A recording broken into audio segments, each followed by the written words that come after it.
নমস্কার বন্ধুরা, আমি আপনাদের সাথে মহিতোষ মণ্ডল।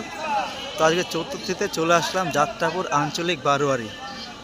দেখুন এখনও সম্পূর্ণ কাজ কমপ্লিট হয়নি। তো চলুন আমি আপনাদেরকে ভিতরটা একটু ঘুরে দেখাই।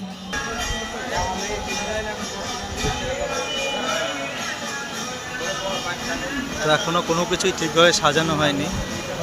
তো যতটা পারবো আমি আপনাদেরকে দেখাচ্ছি, কারণ এরপরে আমি আবার ঠিকঠাক টাইম পাবো না।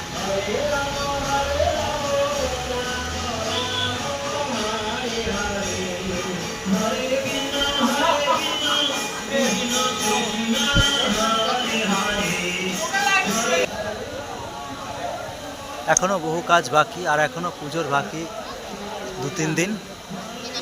তো ষষ্ঠীর মধ্যেই আশা করি সব কিছু কমপ্লিট হয়ে যাবে। এখনও পুরোপুরি কমপ্লিট হয়নি।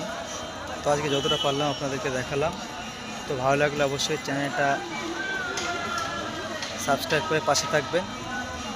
আর আজকে প্রায় 3 বছর পর এইরকম কোনো একটা ভিডিও আমি আপনাদের সামনে তুলে ধরছি। ভালো থাকবেন সকলে, টাটা, বাই।